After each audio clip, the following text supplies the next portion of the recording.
Hello, I'm Daryl, your local Polish cat, and today we're gonna be watching Why It Sucks to Be a Witcher. As you may know, I'm a huge Witcher fan. I read all the books, the prequel book. I played all the games quite a lot of the times, so I'm hella excited about this one. Enjoy. Open your eyes for the very first time in the year 1165. What? And congratulations, you're a human boy. But here's the thing, your fate was already sealed before you were even born. What? And you have no idea. Your parents are peasant farmers in the kingdom of Temeria. Your father works the... I'm so sorry, but it always catches me so off guard when I'm hearing someone saying Temeria, not Temeria, Temeria, yeah, like in the Victoria, Temeria. Yep. The fields, your mother tends the house, Yep. and they're not wealthy, but they're surviving. You have two older siblings, and life is simple. Hard, but simple. But that's all about the change. To explain why, we need to rewind to 7 years before you were born. Wait, what? One evening, your father was 7 traveling to a years? neighboring town when something attacked him from the darkness. What? A creature with leathery wings and razor-sharp talons. He was thrown to the ground, certain he was about to die. Then, out of nowhere, a man appeared. He had cat-like eyes that seemed to glow in the dim light, and he carried two swords on his back. One steel, one silver.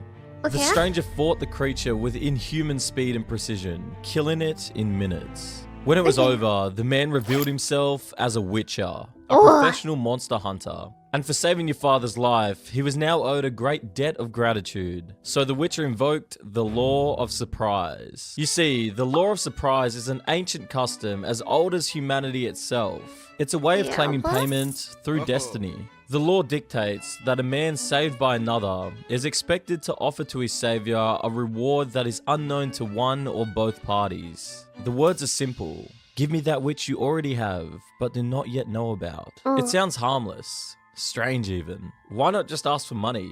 For someone as desperate and poor as your father, this law of surprise seems like it's not a big deal. But he's very wrong. The Witcher nodded and disappeared into the night, and your father went home thinking he'd just gotten away with something. Yeah, but what when do you he mean? arrived, 7 your mother years told before. him she was pregnant. She'd only just realized it.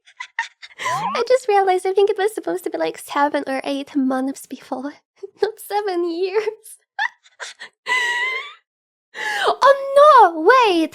No, I'm mistaken. I'm mistaken. It would be 7 years later because he takes like already kind of grew up kid, you know, not like a newborn, but like a 7-year-old kiddo. Yeah. My bad. Herself. But it Your made me so father's blood confused. ran cold. He had something he didn't know about. An unborn child. You. Thanks to the law of surprise, you had been claimed before you even existed. 7 years pass. You grow up on the farm, chasing chickens, helping with small chores, sleeping warm and safe in your family's house. You have no idea what's coming. Then one day, a stranger arrives at your door. Your father recognizes him immediately. He's the Witcher who saved his life 7 years ago. The Witcher looks at you, then at your father. I've come to claim what's mine, he says. Your father's face goes pale. Your mother starts crying. You don't understand what's happening, but you can feel the tension in the room, the weight of something terrible and unchangeable. The Witcher explains that you were promised to him through the law of surprise. You belong to him now. The law isn't enforced by soldiers or courts. It's enforced by destiny, by tradition, and by the fear of what happens when you break it. They say that refusing the law brings great misfortune, and that one way or another, fate will kill you if you refuse. Your mother considers refusing, but witches have a reputation, and your father owes this man his life. Besides, feeding 3 children is hard enough. The Witcher offers them a small amount of coin. Not much, but enough to make the winter a little easier. You watch your mother cry. Bro, this entire story already like reminds me of the Lambert story. If you just played The Witcher 3, I think you're gonna know the Lambert story. When, you know, the Witcher saved Lambert's father, but he was a really awful piece of shit. And at that point, Lambert just was, you know, kinda really mad that the Witcher saved his father. And, well, he saved his really bad father. And as a prize, he as his child needed to go. It was really heartbreaking to hear about it when I was playing the game. Like, you know, when you're reading books and you're reading this kind of stuff, it does hit you, right? But it doesn't hit you as much as when you're hearing a voice actor saying every one of those lines and putting so much like raw emotions into them. Yeah, but overall, I just wanted to say I really loved Lambert as a character. As the Witcher takes your hand, you don't want to go. Yeah, You're 7 years old and your comfortable life on the farm is over. He takes you north towards the Blue Mountains, leaving behind everything you've ever known. You travel together for weeks, and during the long journey, he explains what you're going to become. And the news doesn't sound good. He tells you the world is crawling with creatures from other dimensions, and your job will be to hunt them down and kill them, one by one, for the rest of your very long life. But only if you survive. He teaches you how to identify tracks, how to move silently in forests, and most importantly, how to survive when everything wants you dead. And while your life is about to get drastically more complicated, building a real-life business doesn't have to be, thanks to today's sponsor, Odoo. Odoo is an all-in-one business management software which includes a range of apps to help you manage your business. I love how smooth it was.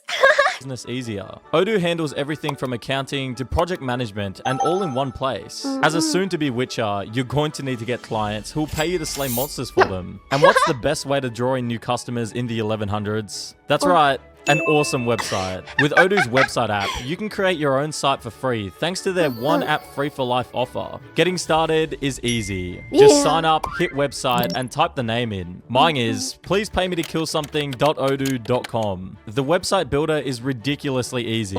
It's all drag and drop, no coding or spellcasting needed. Choose your theme and color palette, then start customizing your site with your own text, images, and videos. You can even grab free visuals straight from the Upsplash library right inside of Odoo. And boom, we're done. This is an actual real-life website you can go to right now. So if you're having any vampire issues, you know where to go. Please pay me to kill something.odoo.com. So click the link in the description to start creating your own website for free with unlimited hosting, unlimited support, and a 1-year free domain name. Thanks again to Odoo for sponsoring this video. He's taking you to Kaer, an ancient fortress in the Blue Mountains of Kaer that is only accessible by a treacherous mountain path. The climb is cold and dangerous, and you're terrified the entire way. You finally arrive at Kaer.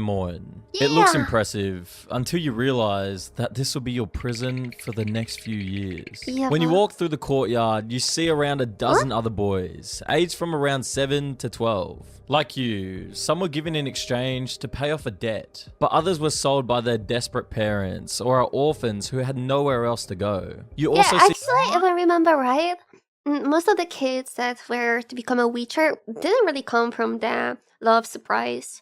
Like, Law of Surprise wasn't really used that often because it rarely worked, like, in general. It didn't work most of the time, so, you know? It was this kind of thingy. So most of the kids were actually, like, taken from the orphanage, or they were just, like, taking abandoned children. Listen, those were the times when, well, it was kind of hard to survive the winter, right? So, well, additional mouth to feed at your home, it could end pretty badly for the entire family. So it wasn't really that hard to find abandoned children or children of the at the orphanage. Yep. See older witches with scars all over their body, fingers burned, and a face with the kind of 1,000-yard stare that comes from seeing too much death. These men will be your mentors. This massive stone fortress you're in is partially ruined and never fully rebuilt. That's because centuries ago, Kaer was attacked by a mob led by mages who feared and despised witches. The fortress was sacked, and most of the witches and apprentices were slaughtered. The School of Wolf, which trains witches here, never fully recovered. Where there used to be okay, so wait. So the video is like based on the games, right? Because okay, I'm sorry for like dropping a lot of fun facts, but basically the game and the books of Witcher are kind of different when it comes to like those kind of small stuff. So basically in the book there was no schools, like no types, animalistic schools, right? They were just schools and that's it, basically.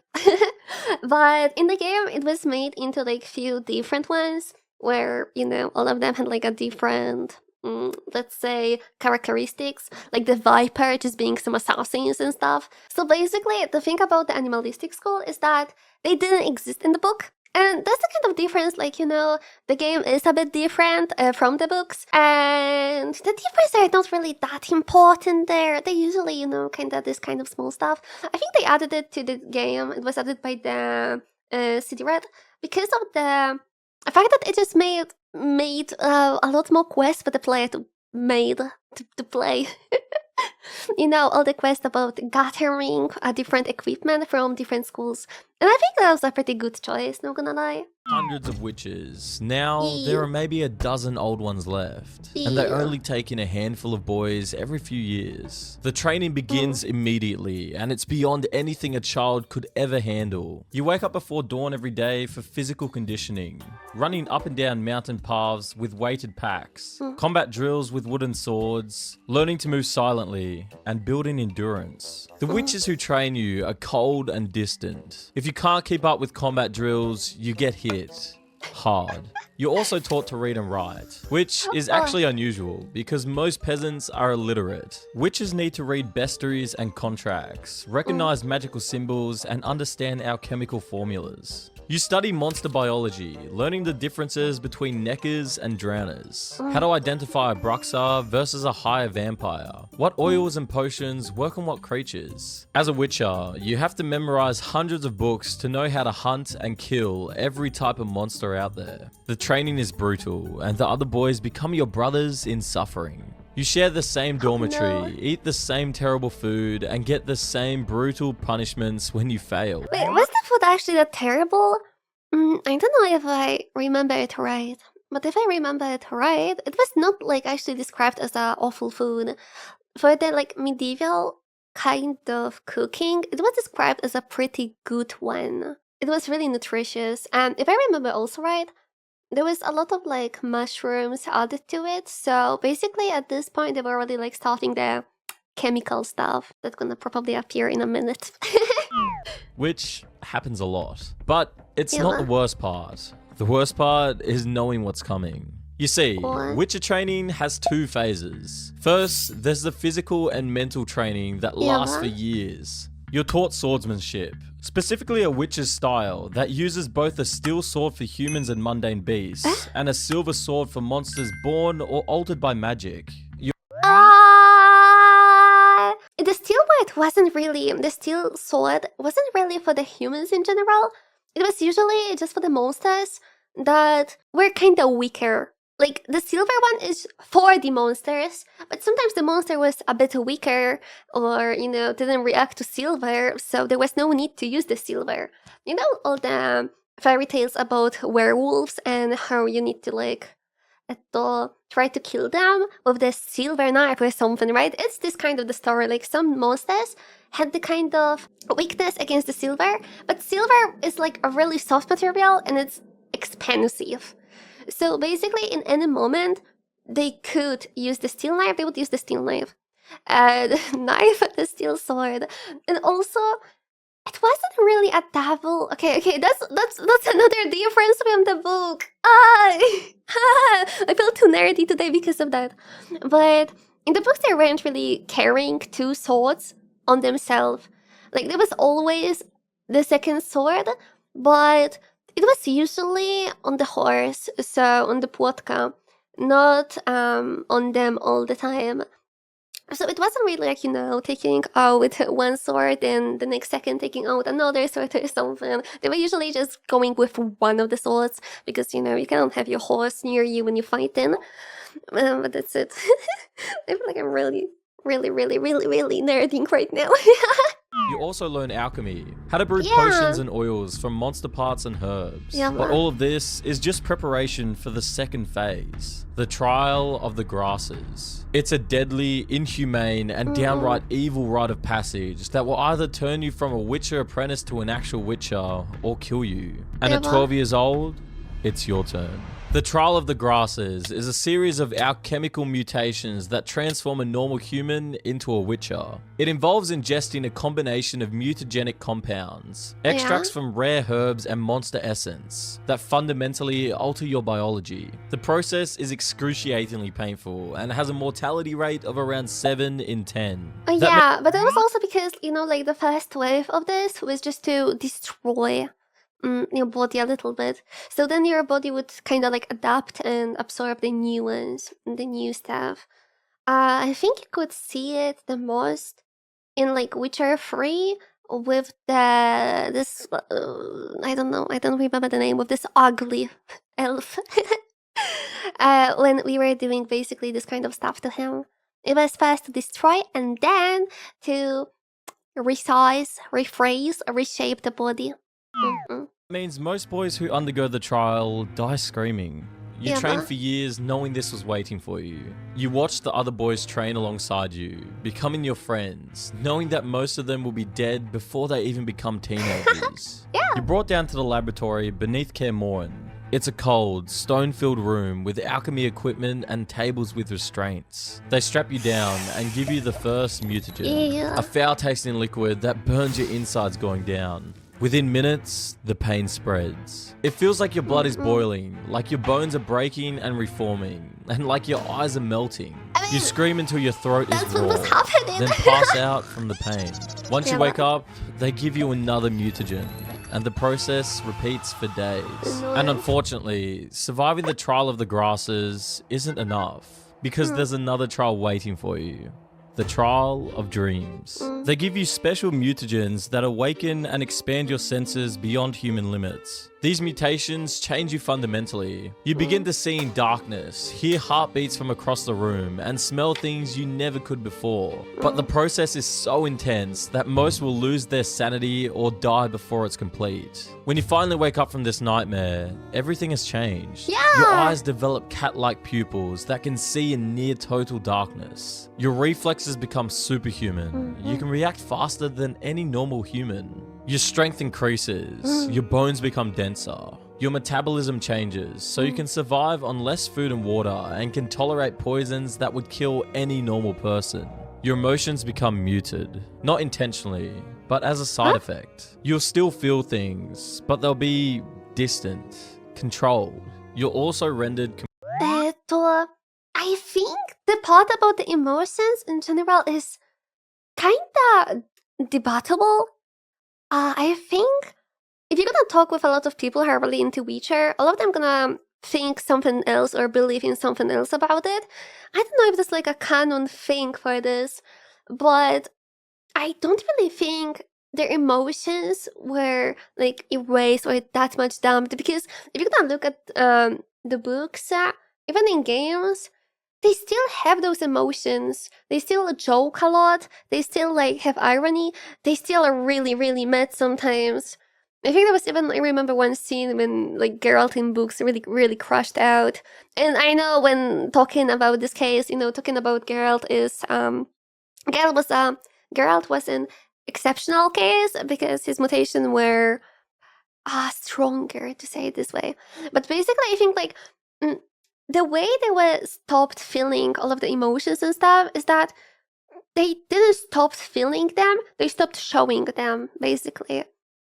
Because, well, they were trained to do this, right? They were trained not to show the emotions. And, yep. I think, like, the no emotion thing is mostly, like, a bias that was made by the villagers to dehumanize them, you know? But that's my opinion. If you have another like opinion about it, please let me know. I really love to talk about Witcher, so please let me know. Completely sterile. Witches can't have children.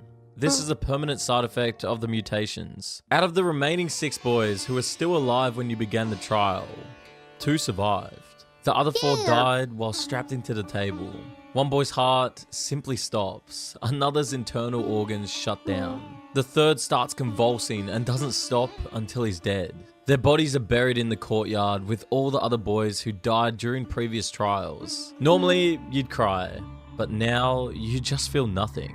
You're a different person now. But hey, at least you also got some cool magic powers to make up for the psychological trauma. These powers are called signs. Simple combat magic that witches can cast with one hand. With Igni, you can create fire with your hands to burn your enemies. Queen creates a magic shield around you, while Ard is a telekinetic force that can knock enemies back or even break doors. Odin lets you create magical traps that slow down monsters. And the final one, called Axie, lets you influence minds and calm hostile creatures. You also learn to create potions that are... No, wait. There was also one more. It was in the prequel. In the prequel book of The Witcher, there was also Somna. It was a sign to put someone to sleep. I remember this. It was someone that like appeared, I think, only in the prequel. I don't remember that other in the prequel anyone was ever said something about it. But I think they kind of like made it back into, you know, like kind of Axie or something. Yeah, because I feel like something was kind of similar to Axie in this way, you know, just like making someone do something, like penetrating their brain to do something.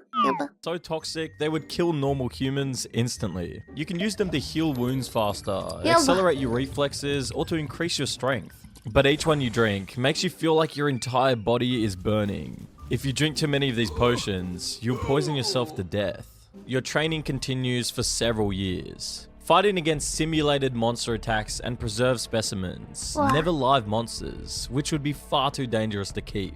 You're also given the Witcher Medallion, a silver wolf's head on a chain. It vibrates in the presence of magic, serving as an early warning system. This medallion identifies you as a Witcher of the School of the Wolf. After surviving... We already spoke about this, but yeah, in books there were no animalistic at the schools. They were just them, you know. They didn't exist. It was added by the game. In the trials and learning to use your new abilities, you still aren't a Witcher. At least not yet. You still need to pass the Trial of the Mountains. As your final test, you and the other surviving boys are sent to complete a dangerous journey. First, you need to swim through freezing lakes near Kaer. Then you need to sneak through the caverns where an old Cyclops sleeps without waking him up, or he would crush you. After that, you need to climb Troll's Head while fighting angry rock trolls. To finally... I'm sorry, but out of everything in Witcher 3, I love trolls the most. Every troll that appeared in Witcher 3, I absolutely loved every interaction I could have with them. Every one of them. The moment when Tala was making shoes for them, or pretending to make shoes for them. Amazing. I love it. The random troll that was making boats, if I remember right. No, making like the walls around the boats, but he needed wood to make the wall around the I'm so lost at words today, I'm so sorry. He needed wood to make the wall around the boats. Yeah, now I said it. So he basically destroyed the boats, and from their wood, made the walls. I love trolls so much in this game. Get to a circle of elements where you activate your medallion to complete the trial, which... honestly, after everything else you guys have been through, wasn't as difficult as it sounds. You're even given a horse, the traditional armor of your school, and 2 swords. One made of silver to fight monsters, and one made of steel to fight men. You can finally start your own journey and travel wherever you want. You're expected to make your own way in the world now, taking contracts to kill monsters and getting paid for it. But here's the problem. People hate witches. You see, witches are mutants. You look human, mostly, but things like your cat eyes give you away immediately.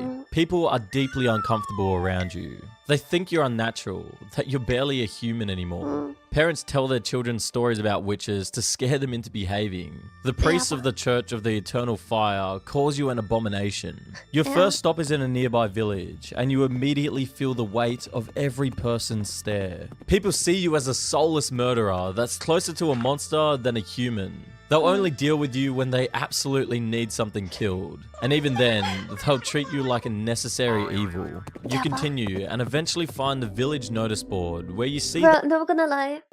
This made me fall in love with Witcher the most. The way the entire world is so raw.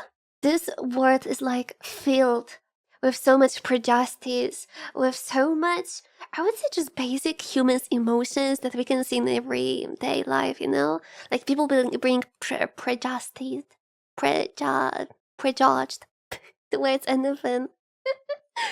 I absolutely do love it. It was so raw, I fall in love with it immediately. Also, you know, the way that you could see a lot of like different ways people felt around the Witcher depending on their background. You know, like the villagers always being really scared and just like reacting to them as they are some kind of monsters. And at the same time, like people in maybe bigger towns, they were definitely scared, but they weren't really that, you know, like they weren't really that surprised by a Witcher. I absolutely did love it. That a local farmer wants you to investigate some monsters who had been stealing their grain and attacking travelers on the road. That sounds easy. So you take your contract and approach the farmer, telling him your standard fee. But here's your second lesson about being a Witcher. People are incredibly cheap. Even though you're literally one of the few on the continent that could kill these monsters. People will try to negotiate your fees down to almost nothing. Most of them would rather risk their families being eaten by monsters than pay a fair price for professional monster hunting services. You end up accepting the— bro, we're talking about villagers. They don't have much money to begin with. Like, listen, they were not making that much money and all they made was usually food for themselves. That's how it worked, okay? And at the same time, I feel like the money value for Witchers in the villages were kind of different. Because villagers needed money to survive. Witchers needed the money to survive on their quest. Because, you know, let's say they're gonna use the steel sword, not the steel, the iron sword, right? If they're gonna use the iron sword, it will get null or something. The next quest can end in their death. If they don't have enough potions, it can end with their death. If they don't have this like one specific oil for this one specific monster, they can end up dead. And all of those ingredients for this kind of stuff was really expensive. So, you know, I feel like that's the biggest difference in how they saw the money. Because for villagers, it was like, we need food to survive. For witches, it was like, oh, we need this expensive, really rare material to survive. Contract for half of what you originally asked. Because being picky means starving. And starving means being too weak for the next contract that might actually kill you. But hey, you got your first mission as a Witcher. That's a start. You start looking for clues of the monsters with your enhanced senses and find some tracks of what appears to be neckers. You track them down to their burrow and prepare for your first real fight as a professional Witcher. Neckers are only about 3 feet tall, but have claws like razors and teeth that look like needles that could easily rip you apart. They're individually weaker than most monsters, but they are pack hunters that use underground tunnels to surround their prey. The fight begins, and the monsters are way faster than you thought. Their claws tear your leather armor like paper, while they appear and disappear from hidden tunnels, surrounding you in seconds. You have to use everything that you learnt to fight. You use poisons, signs, and every sword move you know. When you finally kill the last Necker, you're covered in blood. It's mostly from them, but a lot of it is also yours. Congratulations, you survived your first mission as a Witcher, and you only nearly died in the process. But this is just the beginning of your long— Listen, no Witcher died in their bed, okay? Okay? You know what's gonna happen to you earlier or later, okay? and painful career. Over the next few years, you take contract after contract, learning that life as a Witcher is basically just travel, isolation, and trying to remember which book contains the information you need to kill whatever is trying to eat you this week. You fight drowners, which are fish corpses that hide underwater and try to drag you down with their claws so they can eat you. What? A fish corpses? I always thought it was, I thought drowned people. What? What? Okay.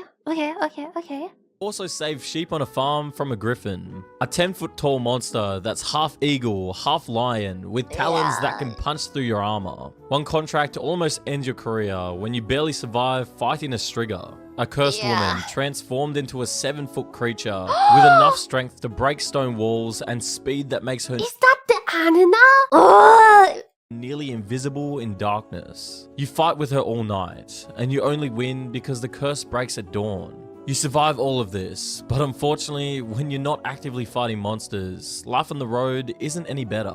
You spend months traveling from village to village, sleeping under the stars or in dirty taverns where people whisper about you behind your back. Most of the time, you're completely alone, with just your horse for company. And even when you do interact with humans, it's purely for business. Finding work becomes harder than you thought. Even though there's a lot of monsters out there, almost no one has the money to pay, or they'd rather just hope that the local guards will deal with them. When you do find real work, clients try to negotiate your fees down, and some villagers won't even let you stay overnight, forcing you to camp after you've just risked your life saving them. Your reputation grows fast, but unfortunately, the danger of your contracts does too. And you start facing enemies that could wipe out entire armies. You're hired to eliminate a leshen that's been corrupting an entire forest. And when you finally find it, you understand why these ancient spirits are considered among the most dangerous monsters a witcher can face. They're I remember how I randomly encountered this big tree guy randomly when I was just traveling in a wheelchair, and I was like 5 levels under him. It was terrifying. Massive, 8 to 10 foot tall beings with a body made of twisted wood and moss, with a giant deer skull as a head.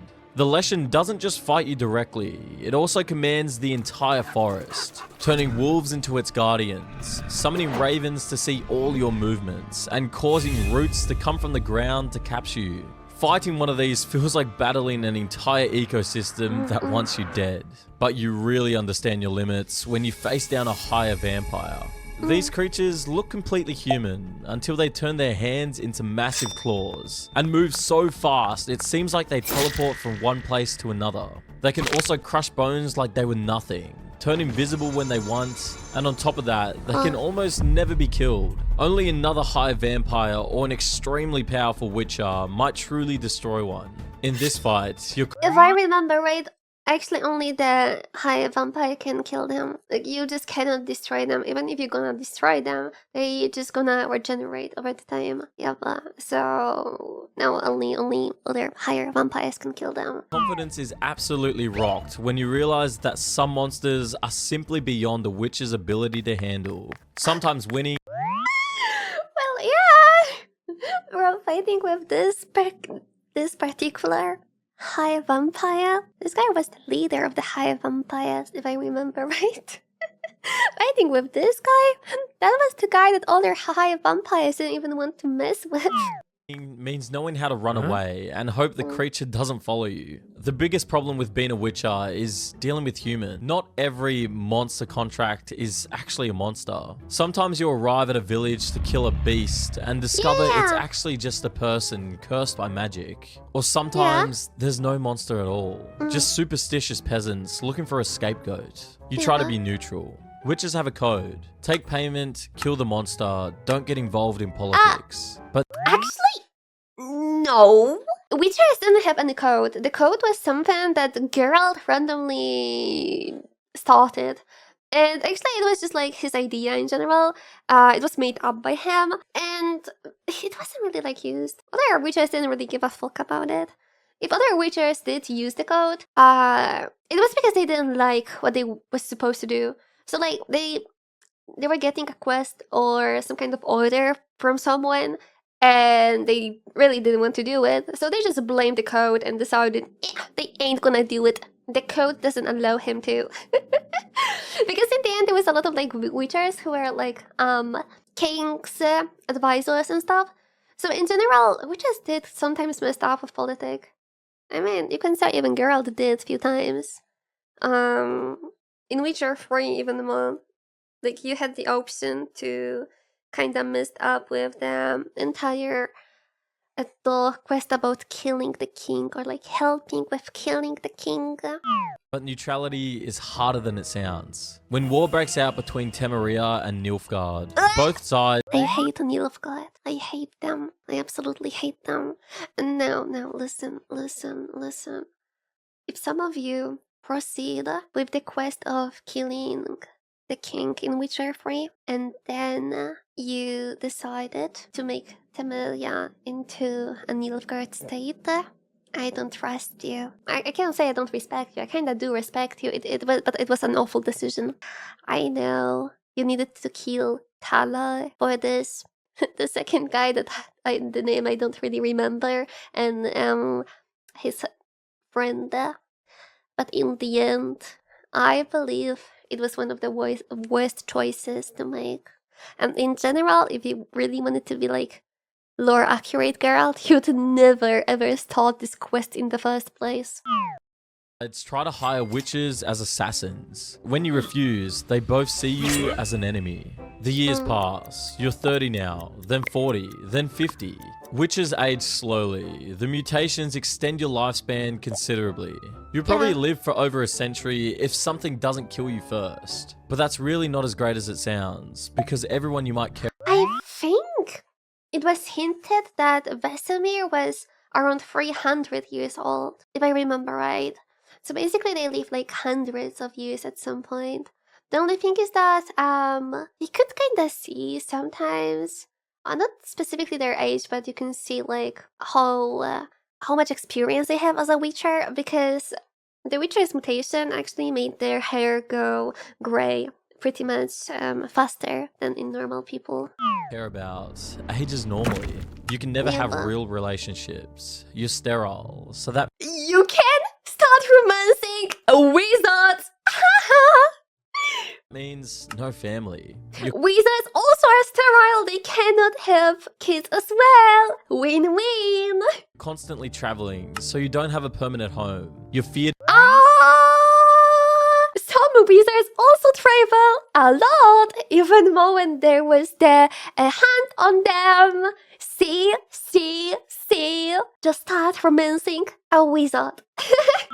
and hated, so that means no real friends outside of the other witches. You meet people, have brief connections, then move on. You're also dealing with the emotional effects of the mutations. You still feel things, anger, satisfaction, affection, but they're muted.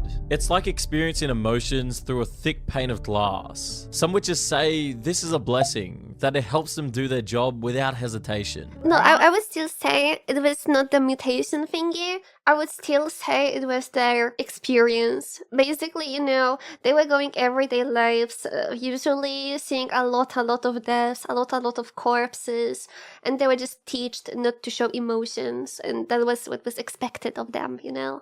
Others say it makes them feel hollow. By your 60s, you're a veteran. You've killed dozens of monsters, survived dozens of injuries that really should have killed you, and earned a reputation. People know your name, not in a good way, but they know it. But you're also just tired. The constant travel, the injuries, the loneliness, it wears on you. Some witches retire to Kaer, spending their final years training the next generation of boys who'll probably die during the trial of the grasses. Others keep working until something finally kills them. You choose to keep working. You're 73 now, which is old for a human, but middle-aged for a witcher. You take a contract for a fiend, a massive antlered monster with hypnotic powers that's been killing travelers on a forest road. You track it for 2 days and finally corner it into a clearing.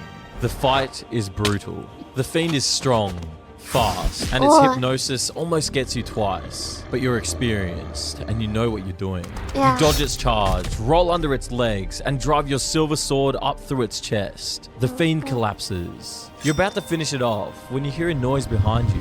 It charges before you can react. Its antlers catch you in the chest and you feel your ribs crack. You've survived 73 years, dozens of monsters, and this is how it ends. Killed in a forgotten forest because the village who hired you didn't mention there might be more than one. The fiend's antlers come down. You manage to cast Queen at the last second, but the shield breaks and the next strike catches you in the throat. You die there in the forest, alone. Just another witcher who didn't make it home. The villagers eventually send someone to check on you. They find your body, and they take your swords and medallions to sell, even though the medallion won't work for them. And they bury you in an unmarked grave. They're just relieved that the monster I mean, bro, they burying you is already a lot, okay, for them. I wouldn't even accept them burying you, okay? problem is solved. But that's what it means to be a witcher. You're taken as a child, put through training that's basically designed to kill you. You can't have a family, you can't settle down, and can't escape what you've become. You lived a long time, but you spent most of it lonely, injured, and knowing that eventually some monster will be faster or stronger or luckier than you. And now that you're dead, no one will remember your name. You'll just be that witcher who died near the village. And people will just be glad that you killed the monster and died before they had to pay you. I think they would still remember your name. Like, you know, the same way we all remember Vesemir after what happened to Vesemir, and how everyone does remember Vesemir there as well. We do remember Vesemir. We ain't ever gonna forget it. Right. But thank you so much for watching. I really enjoyed this one. Like, no gonna even lie. I thought I'm gonna be I thought I'm gonna be like seeing a lot more stuff that are like not really correct or something. But I feel like this video is a pretty big mix between books and the games. There was some stuff that were basically canon in books, and there was some stuff that was just randomly in game but were not in books and stuff. But I still feel it's better than the last Witcher on the Netflix. Okay, so thank you so much for watching. I had fun. I hope you also had fun. See you tomorrow. Bye bye.